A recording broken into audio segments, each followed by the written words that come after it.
ചങ്ങായിമാർ എല്ലാവർക്കും സുഖല്ലേ? ഞാൻ ഇന്ന് പറയാൻ പോകുന്നത് നമ്മളെ തനിനാടൻ മലയാളി എന്ന ചാനൽ നടന്ന ഒരു തനിനാടൻ കുസംഗി ഉണ്ട്. ആ തനിനാടൻ കുസംഗി അച്ചായനെ കുറിച്ചാണ്.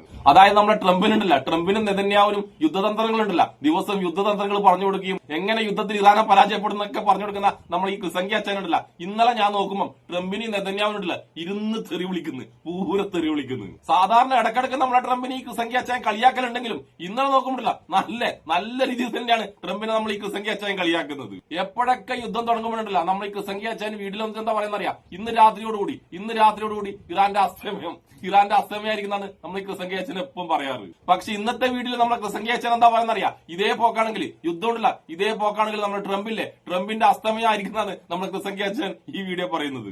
എന്തായാലും നിങ്ങൾക്ക് ഉണ്ടല്ല ഒരു 5 മിനിറ്റ് സമയമാണെങ്കിൽ നമ്മൾ ഈ കുസംഗി അച്ഛന്റെ ദീനരോധനം ഉണ്ടല്ല, ആ ദീനരോധനം ഒന്ന് കേട്ടിട്ട് പോകാം. ഏത് കഷ്ടകാലത്തിന്റെ നേരത്താണോ ട്രംപ് ഈ ഇറാൻ യുദ്ധത്തിൽ ചെന്ന് ചാടിയത്? ചിലർ പറയുന്നുണ്ട് ഇസ്രായേലിന്റെ വാക്ക് കേട്ടാണ് ട്രംപ് ഈ അബദ്ധത്തിൽ ചെന്ന് ചാടിയതെന്ന്. ഏതായാലും കഷ്ടകാലമാണ് അമേരിക്കയ്ക്ക്, കഷ്ടകാലമാണ് ട്രംപിന്. ഈ യുദ്ധം ആരും ഉദ്ദേശിക്കാത്ത രീതിയിലുള്ള ഒരു സ്റ്റെയിൽമേറ്റിലായിരിക്കുകയാണ് ഇപ്പോൾ. നമുക്കെല്ലാവർക്കും അറിയാം, പേർഷ്യൻ ഗൾഫ് ആകെ കലുഷിതമാക്കി. ഈ യുദ്ധം കൊണ്ട് ആർക്കെന്ത് ഗുണമുണ്ടായി? എന്തെങ്കിലും ഗുണമുണ്ടായെങ്കിൽ അത് ഇറാന് മാത്രമാണ് ഗുണമുണ്ടായത്. ശരിയാണ്, ഇറാന് കനത്ത ഒരു അടി കിട്ടി, നല്ലൊരു പ്രഹരം കിട്ടി എന്ന് വരികിലും ഇറാൻ തോറ്റുപോയില്ല. പരിക്കുകൾ പറ്റി, പക്ഷെ അത് മാരകമല്ല. ഇറാന് റിക്കവർ ചെയ്യാൻ സാധിക്കും. അതുപോലുള്ള ഇൻകം എണ്ണയിൽ നിന്ന് ഈ ഉപരോധം മാറിക്കഴിഞ്ഞാൽ അത് മാറിക്കഴിഞ്ഞാൽ അതിൽ നിന്ന് കിട്ടും. അപ്പോൾ ഇറാൻ വീണ്ടും ഉയർത്തെഴുന്നേൽക്കും, അതിന് യാതൊരു സംശയമില്ല. പക്ഷെ നഷ്ടം സംഭവിച്ചിരിക്കുന്നത് ആഗോളതലത്തിൽ പ്രസ്റ്റീജിൻ്റെ കാര്യത്തിലും അമേരിക്കയിലെ മിലിറ്ററി പവറിൻ്റെ കാര്യത്തിലും ശരിക്കും പ്രഹരം കിട്ടിയിരിക്കുന്നത് അമേരിക്കയ്ക്കാണ്. അതിലേറ്റവും ഇമ്പോർട്ടൻ്റ് ആയിട്ടുള്ളത് അമേരിക്കയും ഇസ്രായേലുമായിട്ടുള്ള ബന്ധത്തിൽ വന്നിരിക്കുന്ന ഉലച്ചിൽ. കഴിഞ്ഞ 2-3 ദിവസം മുമ്പ് ഇസ്രായേലി പ്രസിഡന്റ് നെതന്യാഹുവും അമേരിക്കൻ പ്രസിഡന്റ് ട്രംപും ഫോണിൽ സംസാരിച്ചു. അത് അത്ര സുഖകരമായിരുന്നില്ല. വളരെ റഫായിട്ടുള്ള ഒരു കോൺവെർസേഷനായിരുന്നു. അതിൻ്റെ മെയിൻ കാരണം ഇസ്രായേലും ലബനോനും തമ്മിൽ ഒരു വെടിനിർത്തൽ, അല്ലെങ്കിൽ ഹെസ്ബുള്ളയും തമ്മിൽ ഒരു വെടിനിർത്തൽ നിലവിലുണ്ട് എന്ന് വരികിലും ഇസ്രായേൽ ശക്തമായി അവിടെ മുന്നേറ്റങ്ങൾ നടത്തിക്കൊണ്ടിരുന്നു, ആക്രമണങ്ങൾ നടത്തിക്കൊണ്ടിരുന്നു.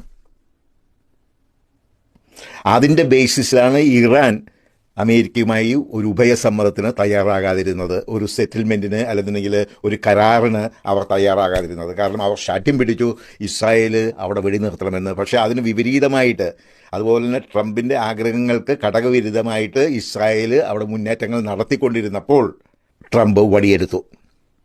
അപ്പോൾ ട്രംപും നെതന്യാഹുവുമായിട്ടുള്ള കോൺവെർസേഷൻ വളരെ ചൂട് പിടിച്ചായിരുന്നു. കുറച്ച് റഫ് ലാംഗ്വേജ് ഉപയോഗിക്കേണ്ടി വന്നു, കുറച്ച് കേഴ്സ് വേർഡുകൾ ഉപയോഗിക്കേണ്ടി വന്നു. അങ്ങോട്ടും ഇങ്ങോട്ടും ശക്തമായിട്ടുള്ള ആർഗ്യുമെൻ്റ് ആയിരുന്നു എന്ന് പറയുന്നു. ഏതായാലും ഇസ്രായേൽ അവിടെ ഉടനടി വെടിനിർത്തി. അതിനുള്ള സ്വാധീനം അമേരിക്കയ്ക്കുണ്ട്. കാരണം അമേരിക്കയുടെ സഹായം കൊണ്ട് മാത്രമാണ് ഇസ്രായേൽ ഇന്ന് സർവൈവ് ചെയ്യുന്നത്. ഓക്കെ, അതുകൊണ്ട് വലിയേട്ടൻ സ്റ്റോപ്പ് പറഞ്ഞിട്ടുണ്ടെങ്കിൽ കൊച്ചേട്ടൻ കേൾക്കേണ്ടതായിട്ട് വരും. അങ്ങനെ വലിയേട്ടൻ സ്റ്റോപ്പ് എന്ന് പറഞ്ഞു, കൊച്ചേട്ടൻ അതനുസരിച്ചു വെടിനിർത്തൽ നിർത്തി. അതിനേക്കാളും കുഴഞ്ഞ പ്രശ്നം ഇപ്പോഴത്തെ ഈ യുദ്ധത്തിൻ്റെ അവസ്ഥയാണ്, വെടിനിർത്തലിൻ്റെ അവസ്ഥയാണ്. അമ്പിനും വില്ലിനും അടുക്കാത്ത നിലപാടാണ് ഇറാൻ്റെ. ഒറ്റ പിടുത്തമാണ്. അവിടെ പിടിച്ചിരിക്കുന്ന പിടുത്തം വിടിവിക്കാനായിട്ട് ട്രംപിനെ കൊണ്ട് പറ്റുന്നില്ല. നിഷ്പക്ഷമായി പറഞ്ഞിട്ടുണ്ടെങ്കിൽ ഏതാണ്ട് ട്രംപ് ഇപ്പോൾ ബെഗ് ചെയ്യുകയാണ് ഇറാനോട് എന്ന് തോന്നിപ്പോകും. ബെഗ് ചെയ്യുകയാണ്. ആ അവസരം വന്നതിന് കാരണം ട്രംപിൻ്റെ ഈ യുദ്ധമുറ തന്നെ. കാരണം ഞാൻ ആരുടെയും സൈഡ് പിടിച്ച് പറയുന്നതല്ല, പക്ഷേ ട്രംപ് ഈ യുദ്ധം ചെയ്ത രീതി സ്റ്റുപ്പിഡ്. അതിനിപ്പോൾ ട്രംപ് വലിയൊരു വില കൊടുക്കേണ്ടി വരുന്നു. ഇത് അമേരിക്കയുടെ ഭാവിയെ തന്നെ, അതുപോലെ തന്നെ ട്രംപിൻ്റെ റെപ്യൂട്ടേഷനെ തന്നെ, ചരിത്രം എങ്ങനെ ട്രംപിനെ വിലയിരുത്തും എന്നതിനെ ശരിക്കും ബാധിക്കും. അമേരിക്കയുടെ പ്രസ്റ്റീജ്, അജയ്യരാണ് അമേരിക്ക, ആ ധാരണ മാറി കിട്ടി. ഇറാനെ പോലുള്ള രാജ്യത്തിൻ്റെ മുമ്പിലും അങ്ങോട്ട് വെടിനിർത്തലിന് വേണ്ടിയിട്ട് യാചിക്കേണ്ട ഒരു ഗതികേട് അമേരിക്കയ്ക്ക് വന്നുപോയി. ഇത് പല രാഷ്ട്രങ്ങളും നോട്ട് ചെയ്യുന്നുണ്ട്, എസ്പെഷ്യലി ചൈന, റഷ്യ, അതുപോലെ മറ്റ് പല രാജ്യങ്ങളും, അമേരിക്കയുടെ ശത്രു രാജ്യങ്ങൾ ഇതെല്ലാം നോട്ട് ചെയ്യുന്നുണ്ട്. അപ്പോൾ അതിനുശേഷം ട്രംപിന് അമേരിക്കയിൽ തന്നെ വലിയൊരു തിരിച്ചടി കിട്ടിയിട്ടുണ്ട്. അതായത് അമേരിക്കയുടെ lower house, American house of representatives എന്ന് പറയും, അവർ ഒരു പ്രമേയം പാസ്സാക്കി.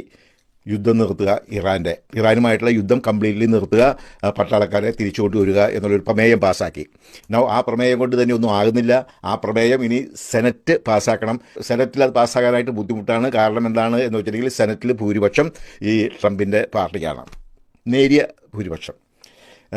പക്ഷേ എന്ന് വരികിലും ഈ കോൺഗ്രസിൻ്റെ വോട്ടിന് ഈ പറഞ്ഞ മാതിരി അതെങ്ങനെ വരുമെന്ന് അറിഞ്ഞുകൂടാ എന്ന് വരികിലും അത് നാഷണൽ സെൻറ്റിമെൻറ്റിൻ്റെ ഒരു ബാരോമീറ്ററാണ്. National sentiment, how people feel about the war. Okay, അപ്പോൾ പരാജയം. ഇനിയിപ്പോൾ സെനറ്റ് ആ പ്രമേയം പാസ്സാക്കിയാൽ പോലും ട്രംപിന് വീറ്റോ പവറുണ്ട്. ആ വീറ്റോ പവറിനെ ഓവർകം ചെയ്യാനായിട്ട് സെനറ്റിനും ഹൗസ് ഓഫ് റെപ്രസെൻറ്റേറ്റീവ്സിനും അധികാരമുണ്ട്. പക്ഷേ അതിന് 2/3 ഭൂരിപക്ഷം വേണം. അത് കിട്ടുക അസാധ്യമാണ്. അപ്പോൾ ഈ പ്രമേയം എങ്ങും എത്താൻ പോകുന്നില്ല. എങ്കിലും അങ്ങനെ ഒരു പ്രമേയം കോൺഗ്രസിൽ ജയിച്ചു എന്നുള്ളത് ഈ യുദ്ധത്തിൻ്റെ കാര്യത്തിൽ അമേരിക്കൻ ജനങ്ങൾ എത്രയ്ക്ക് അൺഹാപ്പിയാണ് എന്നുള്ളതിനുള്ള ഒരു സൂചനയാണ് അത്. ഇനി വരും ദിവസങ്ങൾ എന്തൊക്കെയാണ് സംഭവിക്കാൻ പോകുന്നത് എന്ന് നമുക്ക് കാത്തിരുന്ന് കാണാം. ഇറാൻ പറയുന്നു ചർച്ചകളൊന്നും നടക്കുന്നില്ല എന്ന്. ട്രംപ് പറയുന്നു ചർച്ചകൾ നടന്നുകൊണ്ടിരിക്കുന്നു, ഉഷാറായിട്ട് നടക്കുന്നു എന്ന്. അതിനിടയ്ക്ക് ട്രംപ് പറയുന്നുണ്ട് ഞാൻ മുസ്തഫ ഖമനേയിയുമായിട്ട് നേരിട്ട് ചർച്ച ചെയ്യുമെന്ന്. എനിക്കറിയാൻ പാടില്ല ഈ മനുഷ്യൻ എന്താണ് സംഭവിച്ചത് ഈ ട്രംപിന് എന്ന്. I really don't. മുസ്തഫ ഇതുവരെ യുദ്ധം തുടങ്ങിയതിന് ശേഷം പുറത്തു വന്നിട്ടില്ല. ഫെബ്രുവരി 28 കഴിഞ്ഞതിന് ശേഷം അദ്ദേഹമായി പുള്ളി നേരിട്ട് ചർച്ച നടത്തും ട്രംപ് എന്നാണ് അദ്ദേഹം പറയുന്നത്. I don't know.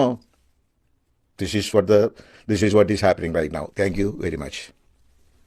അപ്പൊ നമ്മുടെ ട്രംപണ്ണന്റെ ആരാധകനായ തനിനാടൻ ക്രിസംഖ്യ തന്നെ പറയുന്നത് നമ്മുടെ ട്രംപണ്ണുണ്ടല്ലോ മുഴുവട്ടാണെന്ന്. നമ്മൾ ട്രംപണിന് പണ്ടേ മുഴുവട്ടാണെന്ന് പറയുമ്പോൾ സംഖ്യകളും ക്രിസംഖ്യകളും ഒരിക്കലും അത് സമ്മതിക്കില്ല. ഇപ്പൊ നിങ്ങൾ തന്നെ കേട്ടോ, സംഖ്യലെ ക്രിസംഖ്യലെ നിങ്ങളെ കൂട്ടത്തിൽ തന്നെയുള്ള നിങ്ങൾ ക്രിസംഖ്യ അച്ഛനുണ്ടല്ല, ക്രിസംഖ്യ അച്ഛൻ തന്നെ പറഞ്ഞിട്ടാ നിങ്ങൾ ട്രംപണ്ണുണ്ടല്ലോ മുഴുവട്ടാണെന്ന്. പിന്നെ വേറൊരു കാര്യം കേട്ടോ, ഈ ചങ്ങായി പറഞ്ഞ ഓരോ കാര്യം ഉണ്ടല്ലോ, ഒരു 5 മണിക്കൂർ കൂടിപ്പോയി 5 മണിക്കൂർ അത് കഴിഞ്ഞാൽ ഈ ചങ്ങായി ഉണ്ടല്ല മാറ്റി പറയാറുണ്ട്. എനിക്ക് ചിലപ്പോ അടുത്ത വീട്ടിൽ എന്താ പറയാൻ അറിയാം, ഇന്ന് രാത്രിയോടുകൂടി ഇറാൻ അസ്തമിക്കുന്നതായിരിക്കും അടുത്ത വീട്ടിൽ ഈ വട്ടവളിയും പറയുന്നത്. പിന്നെ വേറെ കാര്യം, ഈ ചങ്ങായി ഈ വീടിന്റെ താലുണ്ടല്ലോ ഇത്രയും കാലം ഈ ചങ്ങായിനെ ആരാധിച്ച സംഖ്യലും ക്രിസംഖ്യലും ഉണ്ടല്ല പൂരത്തെറിയാന്ന് കമന്റ് ആയിട്ടിട്ടുള്ളത്. അതിലെ കുറച്ച് കമന്റ് എങ്ങനെയാ അറിയാം, ട്രംപ് നെതന്യാവിനെ തെറി വിളിക്കുമ്പോൾ നീ ആയിരുന്നോടാ ട്രംപിന് നെതന്യാവിന്റെ നമ്പർ ഡയൽ ചെയ്ത് കൊടുത്തെന്നാണ് കുറെ സംഖ്യലും ക്രിസംഖ്യലും ആ കമന്റ് ചോദിക്കുന്നത്. നിങ്ങൾ നോക്കിയിട്ട് നേരെ മറിച്ച് ഇയാളുണ്ടല്ലോ ഇറാനെയാന്ന് കുറ്റം പറയുന്നെങ്കിൽ ആ ക്രിസംഖ്യൽ സംഖ്യൽ എന്താ പറയാ, ഇയാൾ പറഞ്ഞത് കറക്റ്റ് ആണ്, ഇയാൾക്കുണ്ടല്ല ട്രംപിന്റെയും നെതന്യാവിന്റെ കാര്യങ്ങളുണ്ടല്ല കൃത്യമായിട്ട് അറിയാൻ സാധിക്കുന്നുണ്ടെന്ന് എന്നൊരു ക്രിസംഖ്യലൊക്കെ പറയാറ്. ഇന്നലെ നേരെ മറിച്ച് ട്രംപിനെയും നെതന്യാവിനും കുറ്റം പറഞ്ഞതോടുകൂടി സംഖ്യലും ക്രിസംഖ്യലും പൂരത്തെറി. എന്തൊക്കെയായാലും ഈ ക്രിസംഖ്യ അയച്ചാനോടും സംഖ്യലോടും ക്രിസംഖ്യയുടെ അനക്കൊന്നേ പറയുള്ളൂ, ഈ യുദ്ധം അവസാനിക്കുമ്പോഴില്ല ഇറാൻ ഒരിക്കലും പരാജയപ്പെടില്ല. പരാജയപ്പെടുന്നുണ്ടെങ്കിൽ നിങ്ങളെ ട്രംപണ്ണനും നിങ്ങളെ നെതന്യാവില്ലേ അവർ മാത്രമേ പരാജയപ്പെടൂ. അതായത് ഈ 2 വേട്ടാവളിയന്മാരെ നാട്ടുകാരല്ലേ, ആ നാട്ടുകാർ തന്നെ ഈ 2 എണ്ണത്തിന്റെ അടപ്പുണ്ടല്ല അടപ്പൂരുക തന്നെ ചെയ്യും. എന്തൊക്കെയായാലും ഇടക്കിടക്ക് വന്നിട്ട് ഇങ്ങനെ സത്യങ്ങൾ വിളിച്ചു പറയുന്ന തനിനാടൻ ക്രിസംഖ്യ അച്ചായനും എന്നെ ഇഷ്ടപ്പെടുന്ന എല്ലാവർക്കും എന്റെ ഒരു നല്ല സുലാൻ.